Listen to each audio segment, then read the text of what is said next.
We're back again to look at the Frontier League's postseason, and we're taking a look at round number 2 for them and a championship preview. We're going to get started now with the Schaumburg Boomers and the Gateway Grizzlies in this one. And this series was a sight to behold for one reason or another, and that reason would surely be the Schaumburg Boomers' dominance. And we saw it on display early in this one. They give up 2 runs in the top of the first inning, but would respond with 4 of their own in the bottom half of the first before getting 1 in the third, 3 in the fourth, and ultimately matching Gateway in the 7th and 8th with a run and 2 runs respectively. This one winds up ending 11-6. Cole Cook, not the best outing, but he does give them 7 innings of length, which has tremendous value at this time of year. Strikes out 5, only allows 4 runs, so not the quality start you're looking for, but quality in a different way. Gateway, meanwhile, this is just a Civil War battlefield. They box score here. I mean, starter goes 1 inning, gives up 4. Next reliever comes in, gives him an inning and a third, gives up 1. Third guy comes in, gives up 3 and 1 2/3, and then again 2 innings and 2/3, 1 run, and then final guy an inning and a third, 2 runs there. So just nothing going on the defensive side of things. The pitching side of things for Gateway in this one, and offensively, Thomas was the real highlight of the day, but there were other performers, Castillo, Stewart, Alvarez, all do contribute to a degree, but not enough. And on the flip side, I mean, MVP Anthony Calarco shows why he is the MVP. Tolley showed up.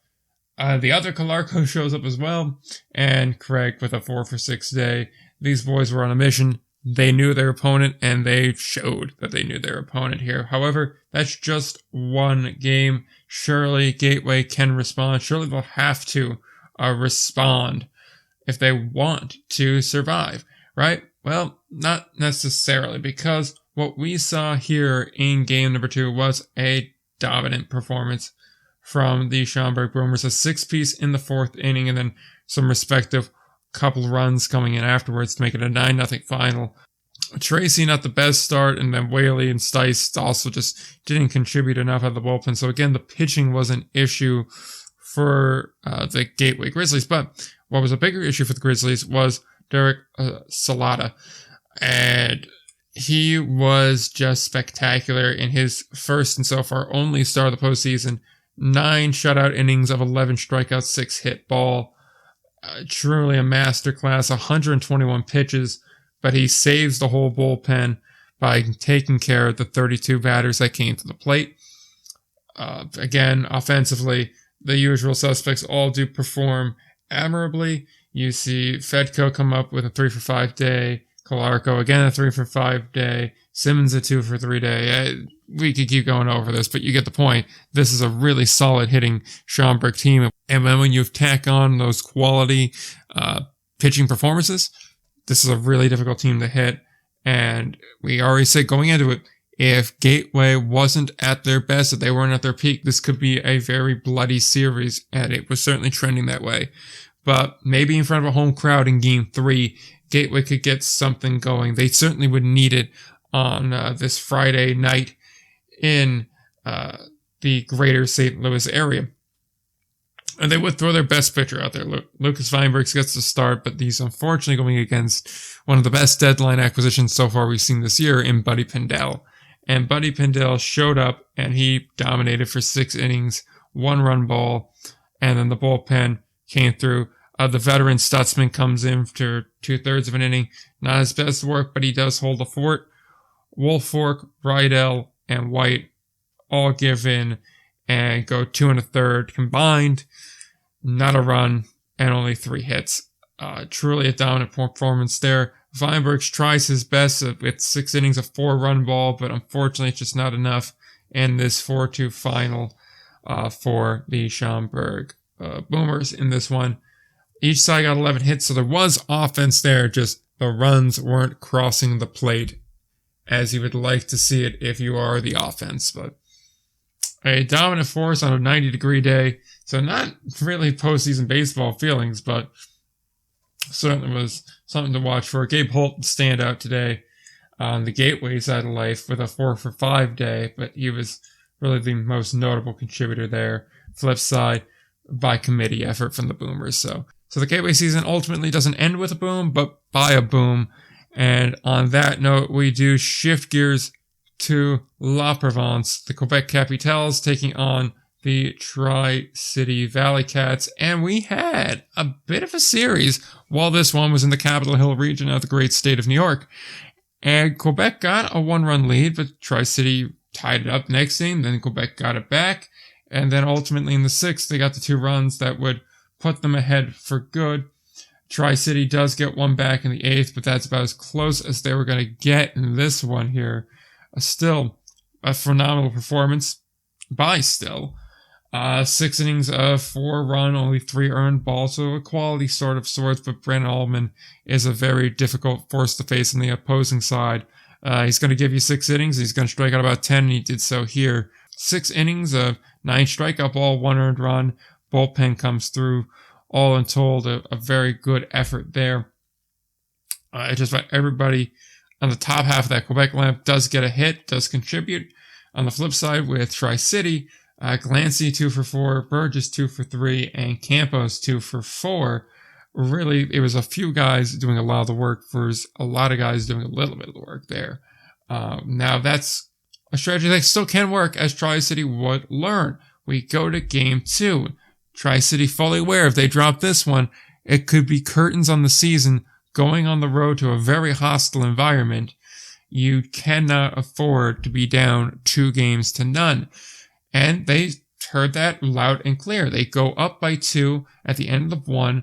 They still are up going into the later portion of this game. In fact, going into the 7th inning, things were looking pretty good. It was a 6-4 game before Quebec ties it in the 7th. And now things are getting a little spooky.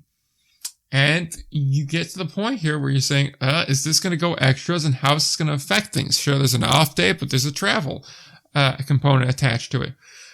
However, they get to the top half of the 9th without much incident. And down to their final out, Oscar Campos plays hero, hits a walk-off shot. Mr. Valley Cat himself comes through in the clutch to give the Valley Cats the lead, the win, and a tied-up series here. Not to be lost in the heroics, because that was Campos' first and only hit of the day. Larry with a tremendous 3-for-4 day as well. On the flip side with Quebec, just nobody really was getting it going. Simmons scored a couple runs, and Crowell drove in a few runs.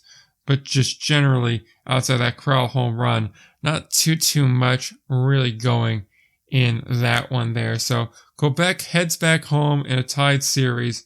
And we said at this moment, this will either be what does Quebec in or what pisses them off enough to win the next 2 and leave no doubt about this as to who is the better team. And well, early on, you could argue, okay, maybe Tri-City is the better team here. They are up 2-1 going into the bottom half of the 4th.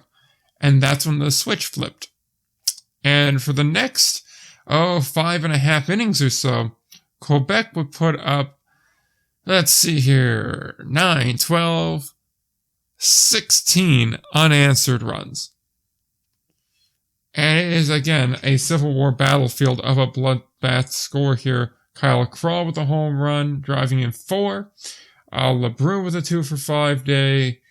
Carrion with a 2-for-4 day. Riley with a 3-for-3 day.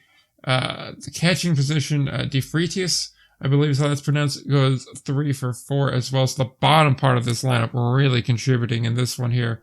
And then, of course, there's guys like Dave Mendham that got in on the action as well. Ruben Castro putting up some numbers too, not to be lost in all this at all. And just the offense on the flip side of the life, that Tri-City offense just really shut down. Ian Walters a 3-for-4 day, but that's about it there.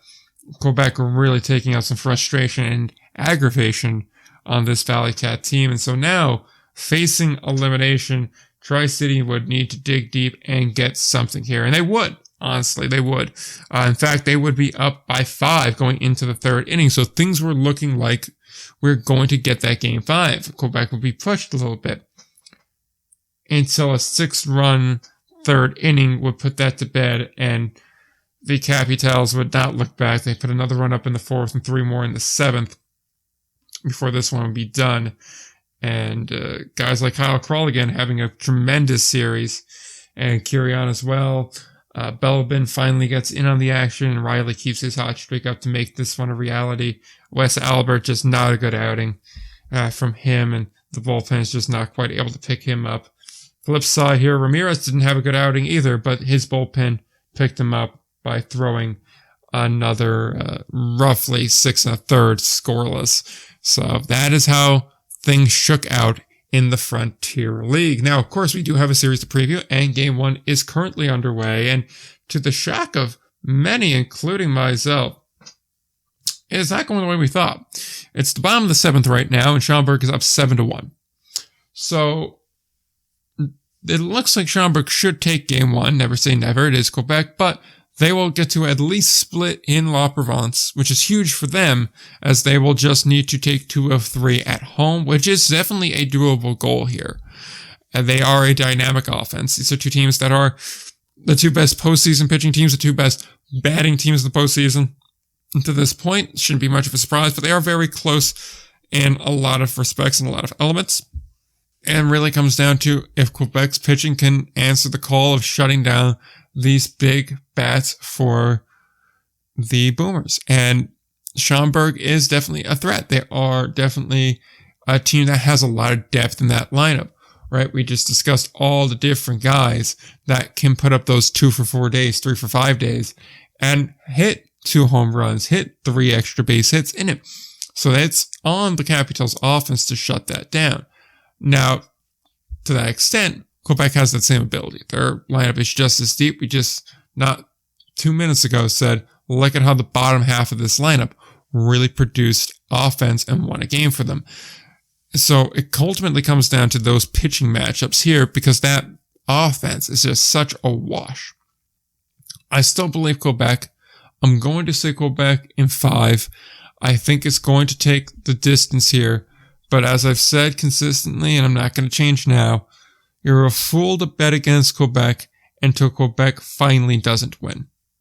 And so we're going to stick with that. We're going to stay firm on that. And we're going to say Capitals in 5. But you can let me know what you think in the comments section below. Be sure to drop your predictions for this Frontier League final.